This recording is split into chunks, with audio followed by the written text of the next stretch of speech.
I'm David McKenzie of Wisdom RX. Behind the camera over there is my beloved Susan of Wisdom RX.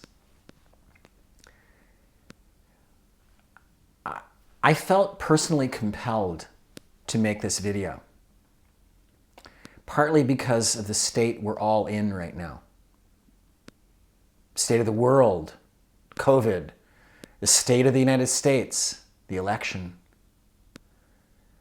What we're hearing and we're noticing, what we're feeling, is that people seem like they're just trying to balance on some kind of teeter-totter.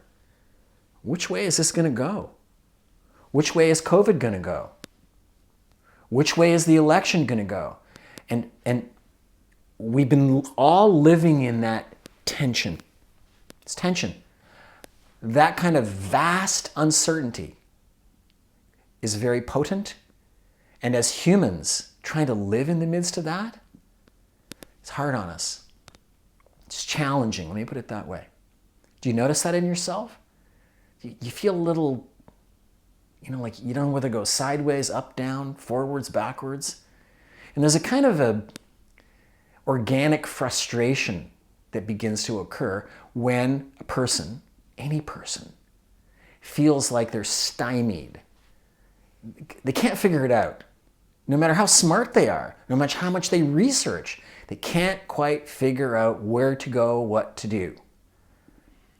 So that's when procrastination kicks in, stalling kicks in, uncertainty takes off, fueled by procrastination.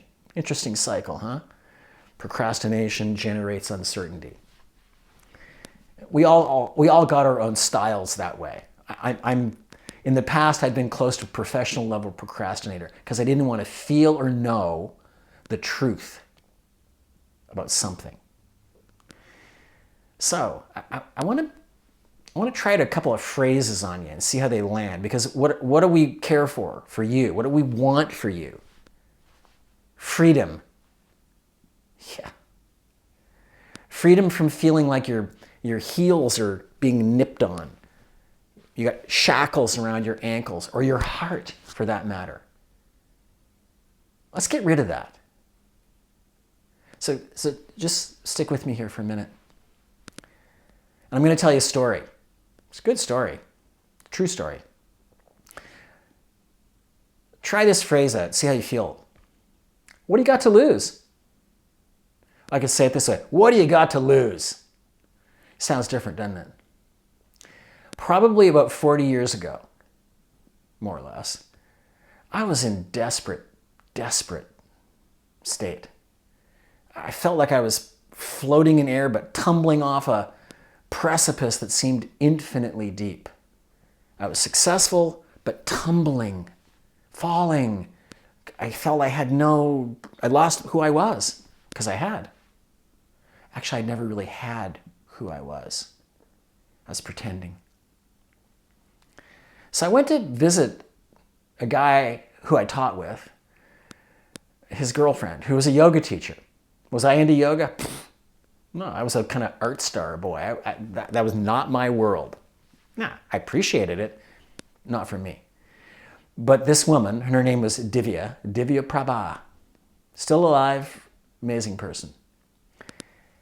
I went to see her because I needed someone to talk to who wasn't like a psychologist. That didn't work. I needed someone with more of a spiritual or heart-centric thing. Did I know how to say that then? Not really. I was desperate. So I'm sitting with her one afternoon, and she asks me questions, and I recount what I'm feeling. And she really is present to me. I felt seen. I felt noticed. Just in a subtle, kind way. So she describes to me something she thinks will really help me, which is this. She thinks I need to go to the Kripalu Yoga Center, which back then was in Pennsylvania. This is eons ago. And she says, this program will really help you find yourself. I really encourage you to do this. And I was like, I'm not going to do that. Pennsylvania? I'm in Nova Scotia, for God's sake. Why am I going to go there? I started throwing up barriers, because here's the deal. I could feel the truth.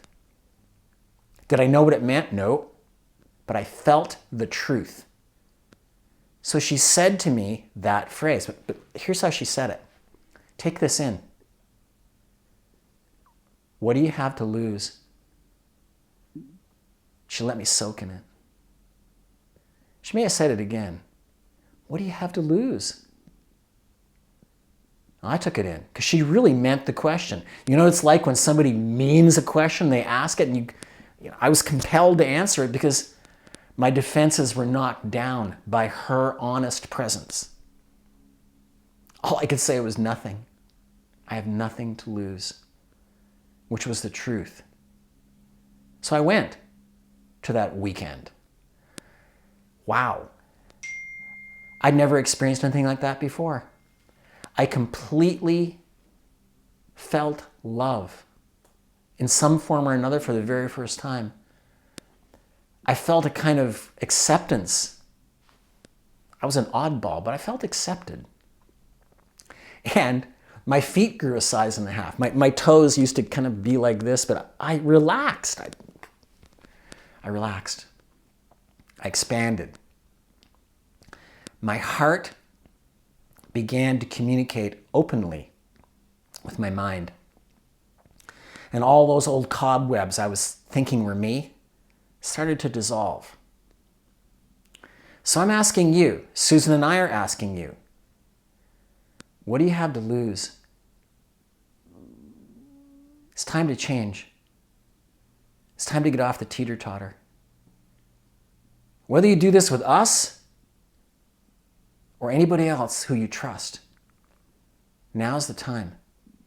Seize this time now so that your intuition, your knowing can lift off, open up, because that's what it's going to take to feel a sense of opportunity, to know what to do, how to be, how to emerge from this time as your new you, grounded in the security of your heart.